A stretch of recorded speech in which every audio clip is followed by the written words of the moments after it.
Hi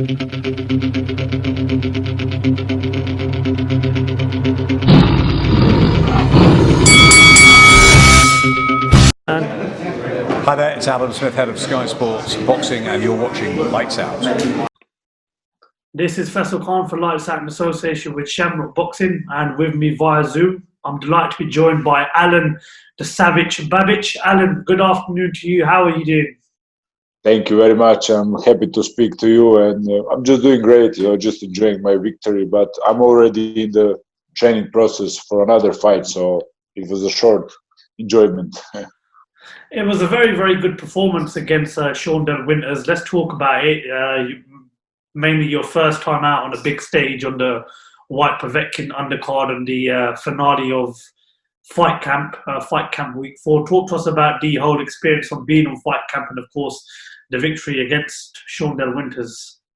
Well, it was really unreal. I trained my whole life just for that, but when it comes, it's so unreal. So I'm still not fully aware of it yet, what I did, because I did exactly what I wanted. I wanted to get the fans to like me. I wanted to bring something old into this new, and I did exactly that. And I'm just honored by so many fans, so many messages.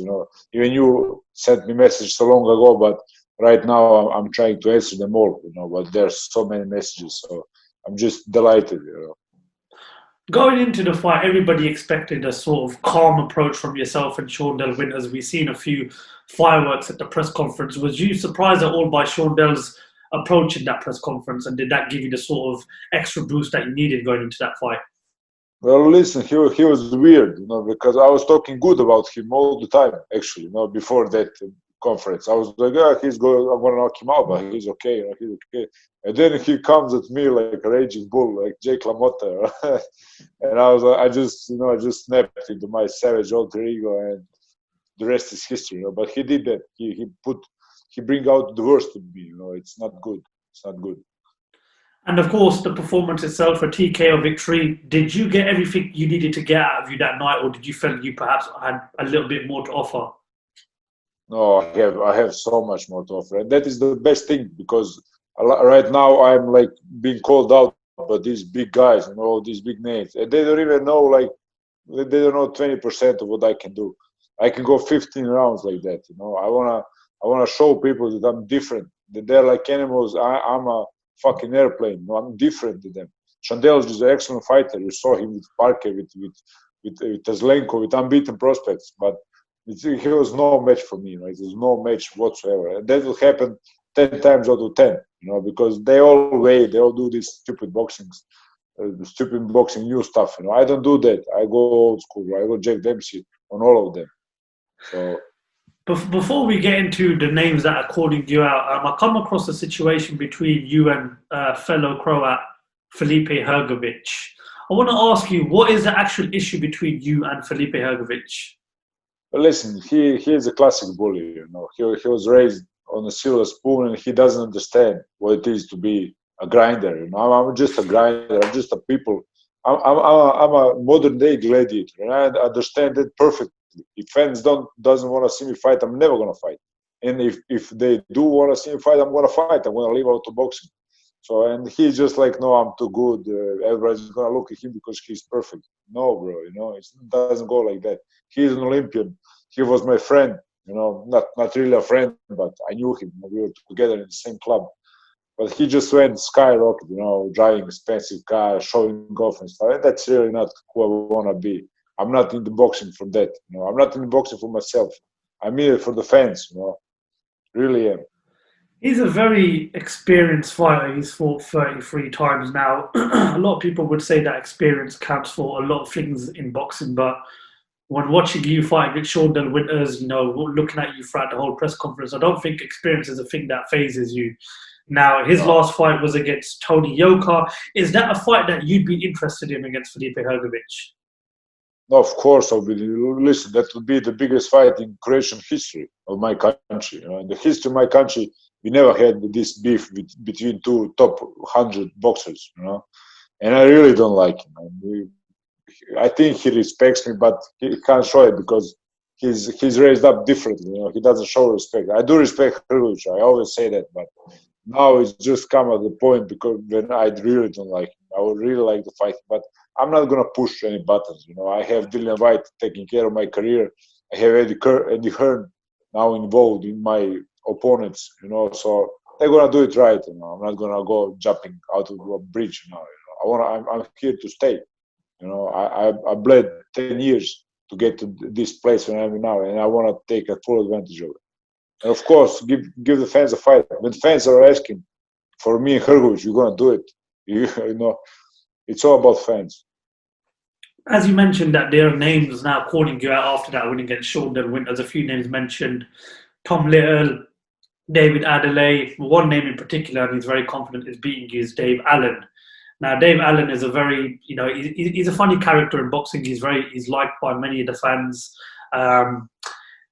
Just talk to me about what your thoughts are on the likes of Dave Allen, David Adeleye, and of course Tom Little calling you out and being interested to fight you. Well, listen, that is beautiful. That means they're thinking about me. They're dreaming about me.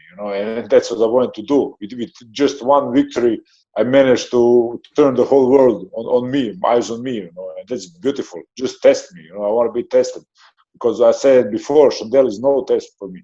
You didn't believe me because everybody. If I boxed like technically with Chandel waiting and stuff, he can do that 20 rounds, no problem. Nobody would call me right now. So I needed to make an impression. And that is what I'm gonna be every single time. I just needed that confirmation from a top boxer like Chandel, and I got that. I got that. You saw what I did, and I can do 10 rounds of that. So when David Allen is really slow starter. He's slow. I'm not gonna do that. I'm different. I'm not gonna slow start with anybody. I'm just gonna go 100% from the first round. And if you can take all of that and beat me, I will say I gave it my all. I'm not gonna fall without my bullet being fired.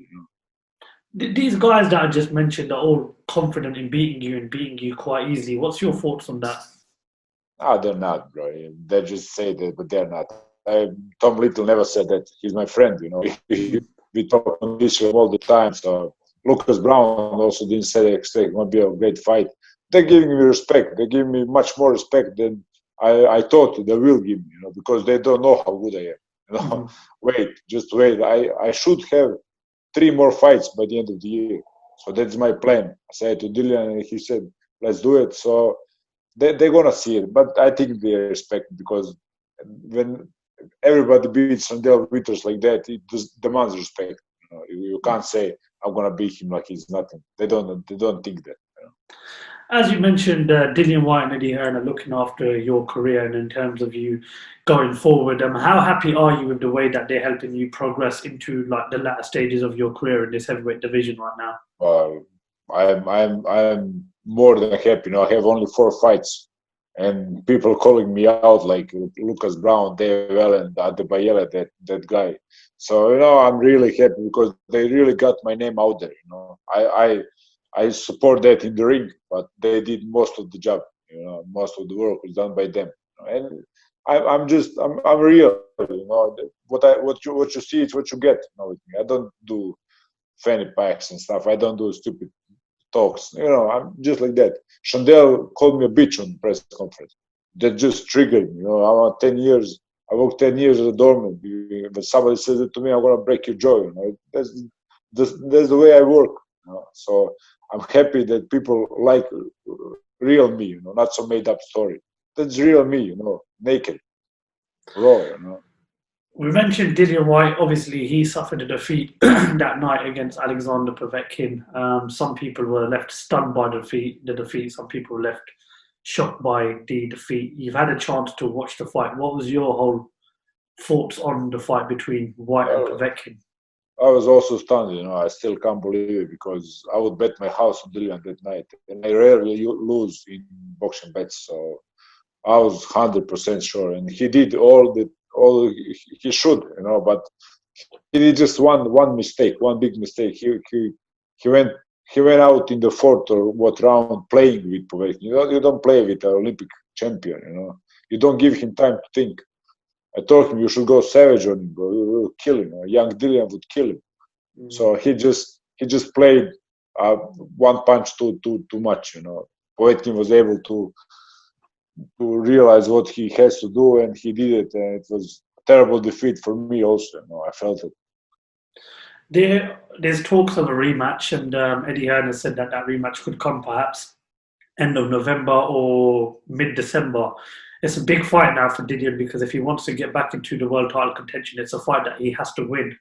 What would your thoughts be on the rematch? Do you see Dillian coming through, or do you think Povetkin will beat him again? No, I don't see Povetkin beat him again, you know, because that was one punch. That this heavyweight boxing, that was one punch. I think that's the best punch Povetkin ever threw. It was perfect, you know, and I don't think he can do it again. And I think Dillian is going to be much more aggressive this time, you know, much more, make some changes in his style, you know. He needs to throw more shots. He was smarter in Povetkin in the first 3 rounds. He was killing him, you know. He's just continue to do that because he has the strength, he has the ability, he has everything. Just don't box with Olympic champion. Don't do it, you know. I would never do it. Even Chandel, he is much more experienced than I am. And if I waited for him and boxed him, who knows what will happen. I was like, no, I'm not going to box with you. You know? I'm not going to see who has a better jab, better this. I'm just going to destroy you.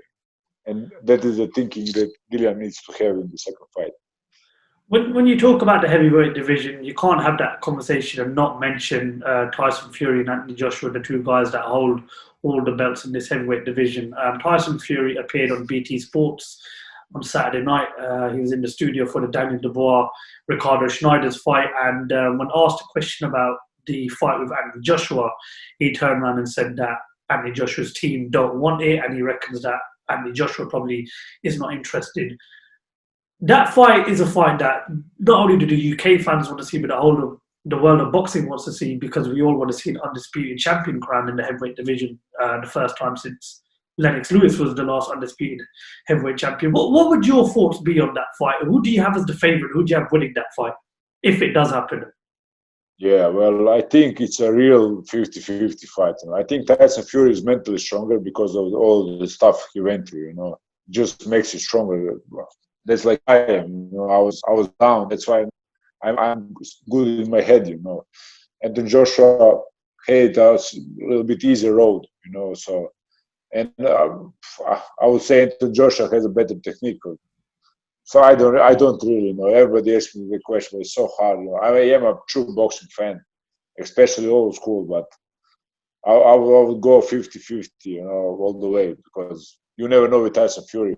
Maybe I will lean towards Joshua a little bit, like 53-47. You know, I can't say more than that, because you never know with Tyson Fury. You know, he was knocked out by Deontay Wilder, and the next fight he demolished him. So, you know, weird guy.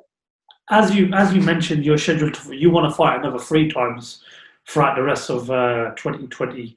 When can we expect to see you out in the ring next, and who do you want in the ring next? Because as you mentioned, 4-0, you've got everybody's attention. You know, everything is going great for you right now.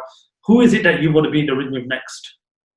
Well, listen, I have some guy. They gave me some guy. I think he's number 13 in UK.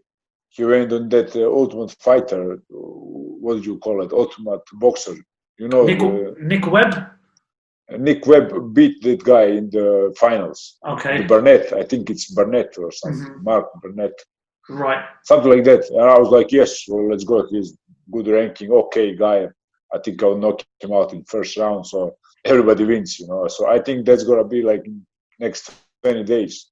Mm-hmm. You know, they're working on it really hard, and because of this Corona stuff, I think I should fly out next week. So I'm ready to fight right now, and I'm just looking for a victim. You know, and then I should have another fight next month with Tom Little. We agreed both on that. He needs some time to get fit, to get into the shape, and then after that, I'm gonna fight on Povetkin Dillian 2 undercard. Mm-hmm. So that will be the perfect rest of the year for me. Just fighting for 4 fights in 4 months. That's what I'll do. That's what I like.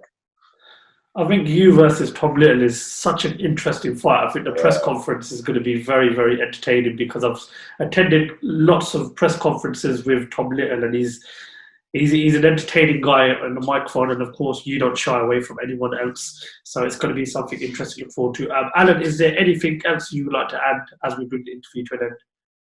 Well, thank you. I just want to thank all of the British fans, because UK fans, I can't express my words what they did to me. You know, my Instagram went from 3,000 to 11 in like 2 weeks. You know, it's crazy messages, and I'm trying to answer them all, but I just can't. There's so many messages coming, and I just love it. I love all of the attention. I love it, all of it. You know, and I want to fight for the fans, and that's my message. I'm always going to fight for the fans. You know, you need to find yourself a personal assistant to help you to reply to all those messages, Alan.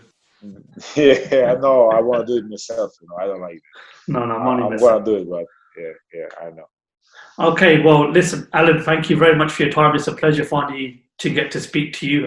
It's only a shame that it's not face to face, but due to the whole COVID situation, I'm pretty sure we'll bump into it. Yes, we will. Hopefully, fingers crossed. Right, Alan, thank you very much for your time. Good luck when you're next in the country, and we look forward to speaking to you soon. Thank you, brother. Alen Babic, thank you very much for your time, and thank you for talking to Lights Out. Thank you, brother.